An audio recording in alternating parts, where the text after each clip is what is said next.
Hey guys, so yeah, episode 2 of Eden Zero, and yeah, to kind of explain as to how this happened, it was one of those things where immediately after I had finished the first episode review, I went back and realized, oh shit, this whole spree, this whole like pre-screening of the series actually has 2 episodes. So yeah, I after realizing that, I had to go back and do this review.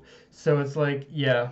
Um, Now, I guess getting into it, the biggest thing, the biggest thing to I think to start off with is that ending where we get introduced to Elsie the space pirate. And yeah, obviously the thing to talk about is how similarly she looks to Urza. And I remember this being a big fucking thing when this material first came out and we first got introduced to Elsie. There were a lot of people who kind of freaked the who just kind of like who almost kind of had almost like a little bit of a rage quit syndrome going on. Like they were getting mad at this. They were getting mad at this all of a sudden.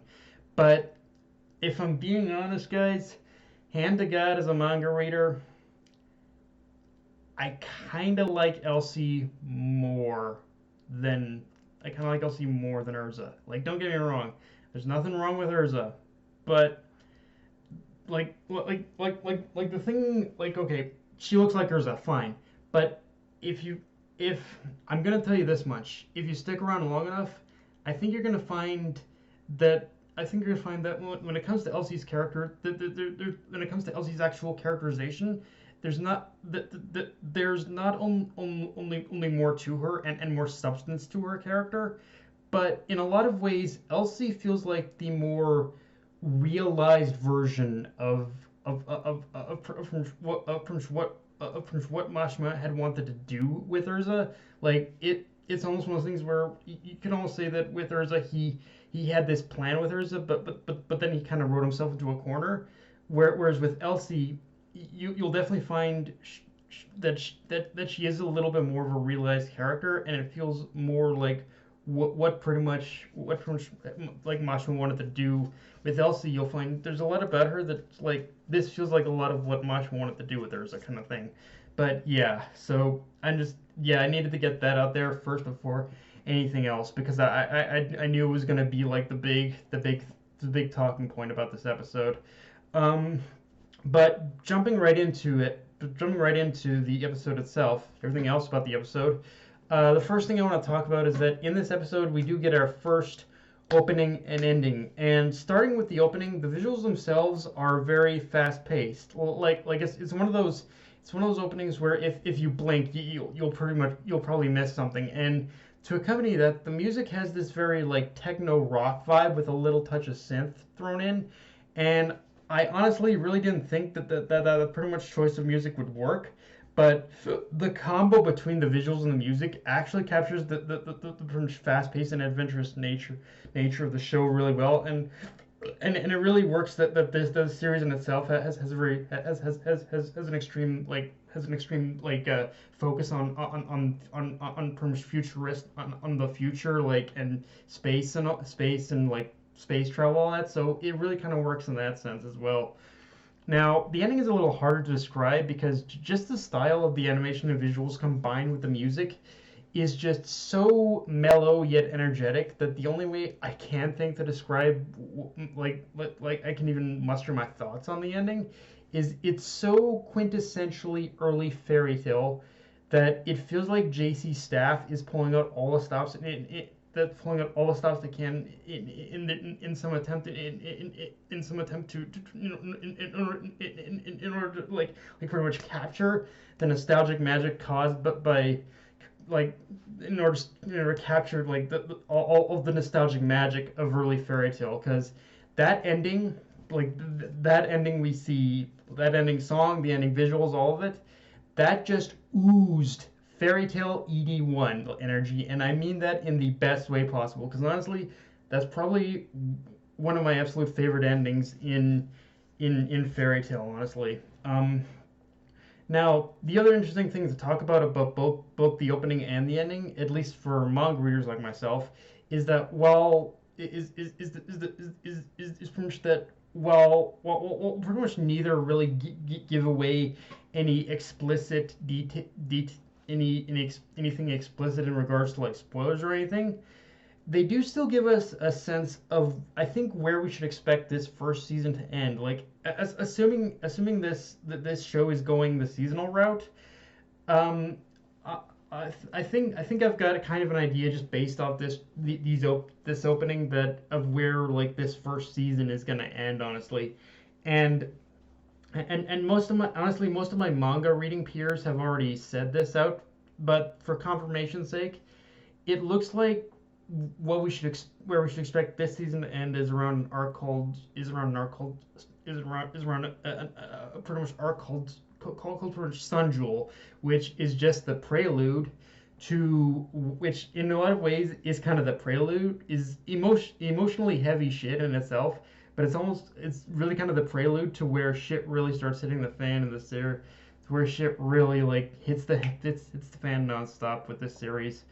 Um, Now, okay, even though now, I guess another thing to talk about is that even though I'm trying to limit the amount of comparisons I draw between like Fairy Tail and Eden Zero, uh, this episode actually in a lot of ways gives me what gives us and myself included what I thoroughly believe to be the first major improvement over Fairy Tail, that being happy, because because with this episode we not only get a very heartfelt but very emotionally cruel backstory showing how Rebecca and Happy became friends through friends being abandoned and then constantly ostracized and just trying to find and just trying to find a place they could call home.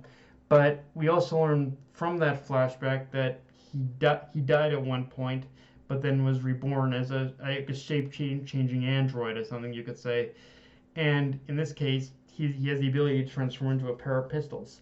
And just with this backstory alone, I feel it gives a lot more weight and importance to Happy as a character in Eden Zero, whereas with Fairy Tail, he just felt like a character that existed a lot of the time. I mean, Happy and Fairy Tail still had his shining moments, like in the Atlas arc, but after every point where it looked like he was gonna have he had development, he also just at the same moment he also had just many moments where he reverted back to being the sidekick and just someone who was there. But with this episode, it not only adds so much emotional importance to Happy's bond with Rebecca, but just on a base level through his ability to transform, it kind of makes him even more useful than Happy and Fairy Tale, if I'm being honest.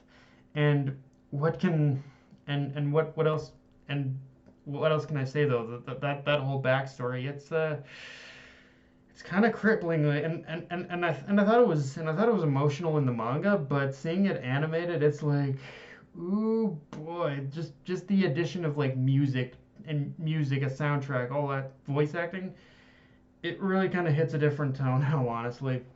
Now the episode also gives us our first look at an extended fight scene and a sense of what we should probably expect art and animation wise when it comes to the fight scenes in the show.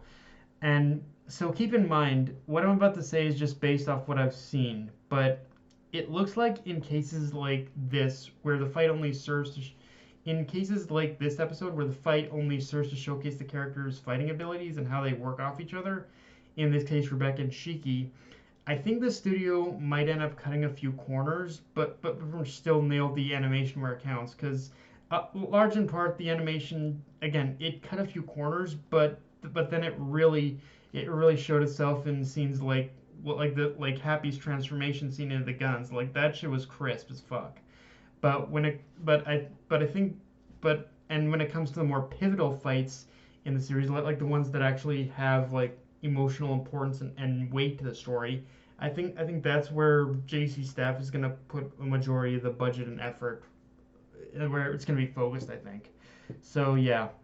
Um, so the episode also gives us a little bit of world building in this a little bit of world building through the introduction of adventurer guilds, which is obviously a very specific Mashima trope. But one thing I do like about it here is that, as Rebecca had brought up before, before landing on Blue Garden, is that these guilds actually assign very specific adventurer roles to people when they become a member. And the example she brought up though of making Shiki a bodyguard, so it's a nice little addition that adds a little more of a twist to the idea. Now, it is still largely an aesthetic, as very rarely does it feel like it isn't put into practice much until later in the series, but I still like this kind of like added addition kind of thing. One thing I also like in comparison to the manga is that I think the anime added a couple extra little bits of dialogue, and it's not anything that changes the story necessarily, but they're just enough to make the interactions feel a touch more dynamic than they were in the manga. With that being said, the episode kind of did. With that said, a critique I have of this episode is that it did something kind of weird, which is that it jumped to several different areas of the manga. It jumped from starting in the guild hall and the introduction to Mother. Then it took a detour with dealing with Rebecca and Shiki, like pretty much like dealing with the robbers and rescuing Happy, and then we end up going back to the guild hall. I mean, it's one of those things where I get streamlining the plot, but the order of events in this episode got very mixed up compared to the manga. Like, I don't know what the hell they were thinking when adapting this episode, frankly. The the episode also more or less though sets up the end game of the series, and we get introduced to the giant mechanical woman from last episode, simply known as Mother, through a holographic projection of the guild. And I didn't mention this in the last review, but we dive more into her mythos, a little bit into her mythos, and how she not only has the ability to grant wishes, but also supposedly the only one who's ever found her was a lone adventurer from the Sakura cosmos. And that right there is our first big plot thread, people. Like, believe it or not, because it's one of those things where it's so obvious to me now that I'm surprised I didn't realize it. I didn't pick up on it sooner when I read the manga, or at least when it comes to who that person was. In fact, I'm not gonna lie, the anime kind of makes the connection even more obvious if you pay attention to how things play out. But yeah, we've basically got our goal set now of finding Mother. Also, even though he was laughed out of the guild, and even the whole thing about Shiki saying Mother looked familiar is starting to make much more sense with being caught up to someone like me who's caught up with the manga. Like, I know I'm rambling, but there are so many small little details in this episode I didn't think about that are actually setups for major plot points in the future. So yeah, but yeah guys, that's all I got for this review. If you enjoyed the video, like, comment, subscribe, follow me on Twitter, Facebook, and let's do Crunchyroll. That Night of Anime, signing off. Later guys.